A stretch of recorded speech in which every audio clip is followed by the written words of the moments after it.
Welcome to chapter 12 of Tapovanam. You will understand me only through my work.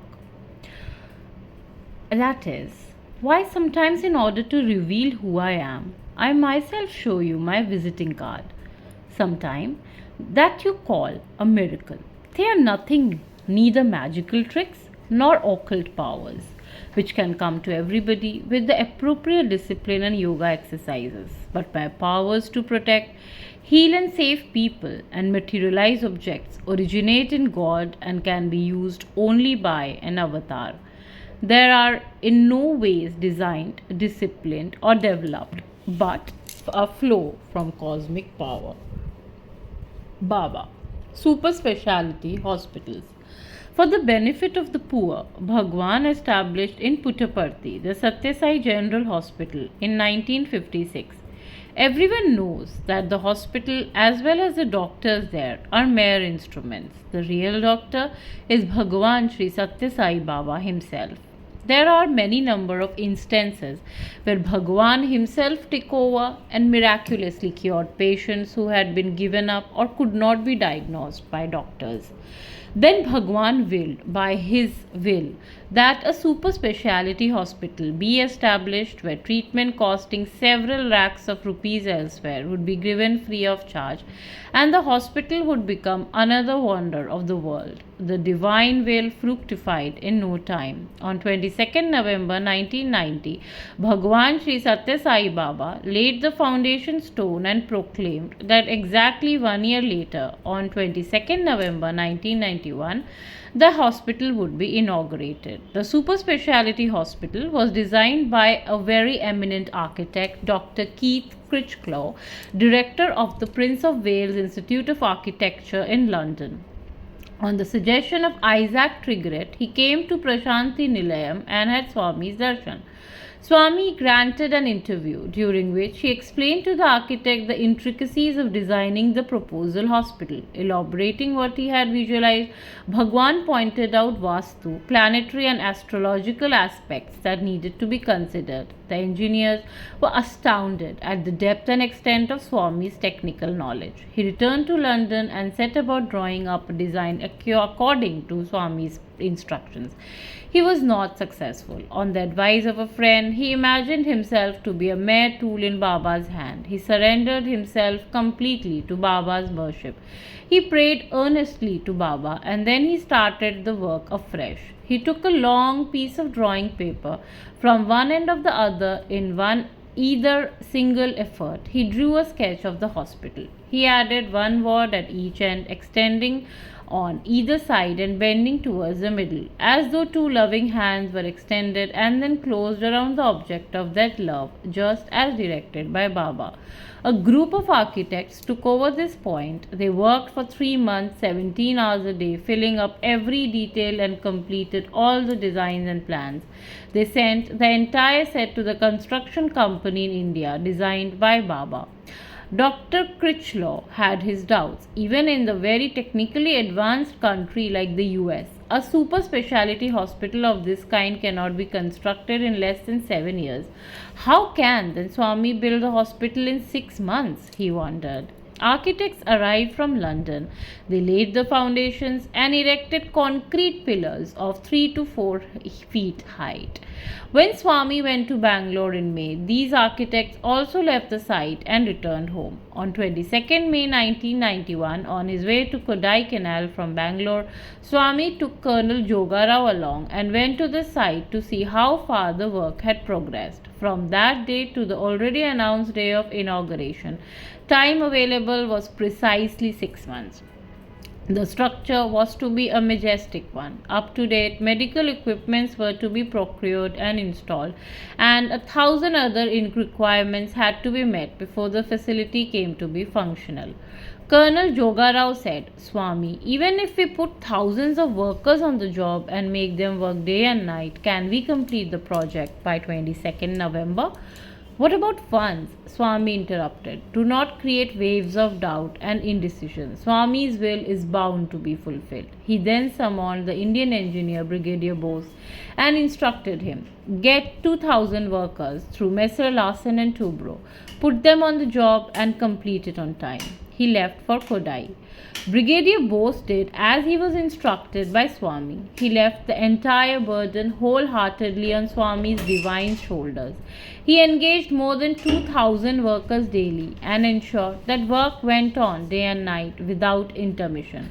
His efforts bore fruit. Even by 15th October 1991, more than a month ahead of the proclaimed day of inauguration, the mighty building was completed and handed over to the medical experts for equipping. Isaac Tigrit donated several items of medical equipment. The government of India waived duties and taxes and transported them to Puttaparthi by air. To enable jet aircraft to fly to Puttaparthi directly and approach cargo without delay, the Sathya Sai aerodrome had been upgraded and designated as an international airport a year earlier. With the donation of 1 crore of rupees from John Sinclair of the American Sai Association, up-to-date equipment for carrying out blood tests were procured from the USA. It can perform 20 different kind of blood tests in respect of 600 patients per hour and hands down the results for study and analysis by doctors. Its computer can store the results pertaining to 10 million patients and can download information on demand. Finally, the great day, 22nd November 1991, arrived in accordance with the divine will of Bhagwan Sri Sathya Sai Baba. On the very first day of inaugurating the hospital, as many as 4 open heart surgeries were performed. How wonderful! What a miracle! The day of inauguration had been announced in advance exactly 1 year ago. 6 months back, there were only uncultivated agricultural fields at that spot. Within a span of 5 months and a half, magnificent buildings came up. The rarest and the most modern medical equipment arrived directly at the Puttaparthi airport. The hospital was declared open precisely on the date announced a year previously. Open heart surgeries were performed on the opening day itself. Is all this believable? Experts all over the world were astonished. Another similar super speciality hospital has been constructed in Bangalore. That is also with the divine sankalp of Bhagwan Baba. In November 1999, an announcement was made about the hospital, and by November 2000, it was ready in full swing. Inaugurating it on 19th November 2000, Bhagwan said, Sai institutions are eternal. They will serve the poor forever. One cannot but stare amazingly at Sri Sathya Sai's Sankalp and how he executes it. He once declared, my will is bound to be fulfilled. Even if the 14 worlds join together to oppose me, they cannot prevent whatever I will to do. Nobody has the capacity to comprehend my divine power. None of the gods, from Lord Brahma and downwards, can comprehend it. Even 1,000 millionth part, therefore, is much beyond comprehension of the brainiest man. These sublime words of Bhagwan should be cherished by mankind. Potency of Prasadam. A couple brought their little daughter sick with heart trouble to Puttaparthi. Doctors at the super speciality hospital found 2 or 3 holes in her heart.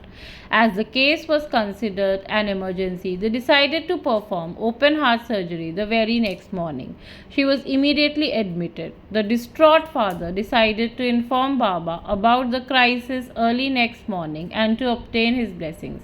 So he went and sat in the audience hall. The ever merciful Baba was moving among the devotees. A boy whose birthday happened to be on the day brought toffees and offered them to Swami. Baba accepted them and threw a handful of the toffees among the seated devotees. One piece landed in the lap of the heartbroken father of the heart patient. He was overjoyed and accepted it as Baba's prasadam.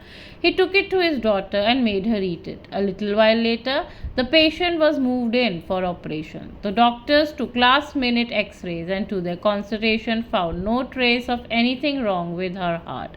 They decided that she needed no operation and discharged her. Is it possible for anybody to describe Swami's immeasurable love and mercy in words? Who has performed the surgery? A man suffering from a number of ailments got his heart examined in the super specialty hospital. His condition was extremely distressing. Doctors felt he was in no position to undergo the strain of surgical intervention and refused to do anything. The patient began to pray fervently to Swami. He prayed to Bhagavan that he should somehow get the operation done and restore him to natural health. Bhagwan heard his prayer. He talked to the doctors and inquired how this particular patient was doing. They explained that he was suffering from several complaints and, in their opinion, was not a fit case for operation. Swami said, "Go ahead and perform the operation. Nothing untoward will happen. I will oversee it." The operation was performed, and to the utter disbelief of doctors, it was successful. Some days later, Swami inquired about his health. Doctors informed that the operation was very successful and the patient was in excellent health.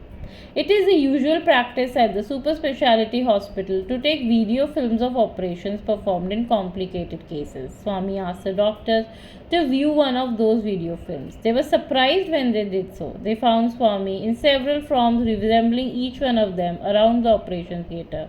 Relieved of their pride and ego, they realized it was Swami and Swami alone who was performing operations, and they were only incidental, mere tools in his divine hand. With utter humility, they bowed to the lotus feet of Bhagwan. The super specialty hospital rapidly grew from strength to strength. It had department of cardiology, cardiothetic surgery, uronephrology, and ophthalmology. There is also lithotripsy center specialized in breaking the stones in the urinary tract with the use of high energy waves. In this hospital, all kinds of treatment and surgical operations which elsewhere could cost lakhs of rupees are done free of cost. It is acclaimed as one of the wonders of the world. Speaking about this hospital, Swami said, "Here patients are ever cheerful. Their relatives are also happy and cheerful. Doctors smile as they serve the patient. Nurses cheerfully attend their duty. Whole place is full of happiness. Sevadal workers are busy cleaning and polishing the wards and rooms quick and span.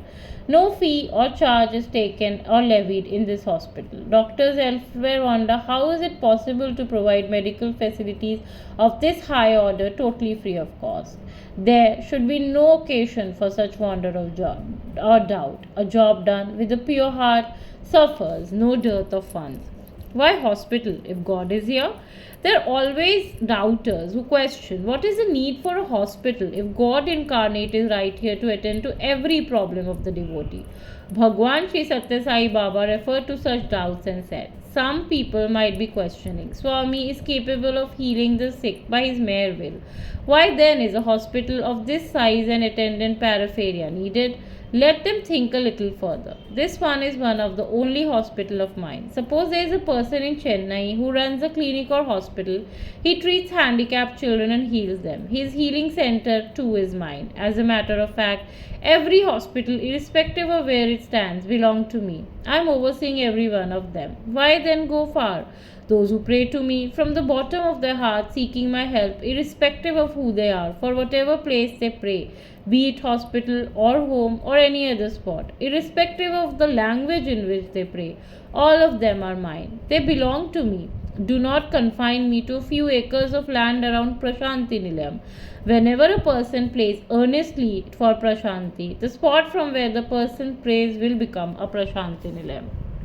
Remember, another salient feature, this hospital helps to inculcate faith in you, to enable you to recognize devotees, divinity, and to cast away doubts from your mind. Besides healing the sick, a hospital serves another purpose also. Some people have blind faith in medicines and injections. It is my duty to provide medical help to such people also. Their faith in God and His mercy is not yet firm.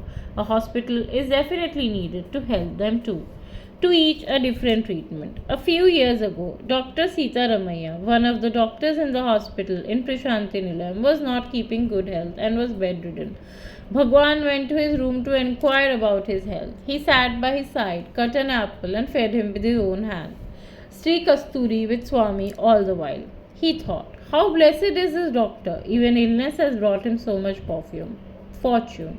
Swami himself walked into his room, inquired about him, cut a fruit with his own hands and fed him piece by piece. How much I wish I had fallen ill. Sometimes later, Sri Kasturi too fell ill with pain in his backbone. He could hardly move. He hoped that Swami might visit him too, but Swami sent a word asking him to come to his room immediately.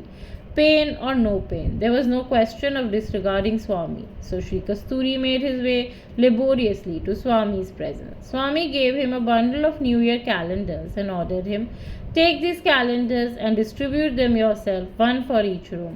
Go without a murmur." Sri Kasturi picked up the bundle, went to every room on every floor of every building in Prashanti Nilayam and completed the distribution according to Swami's instruction. Seeing his agony, some persons offered to do the work for him, but he did not agree. They requested to be allowed to at least carry the heavy bundle for him, but he declined. Sri Kasturi later said, "How do they know why I turned down the kindly offer?" This was Swami's treatment to the pain in the backbone of Sri Kasturi. Om Shri Sathya Sai Parabrahmane Namaha. Shanti, Shanti, Shanti.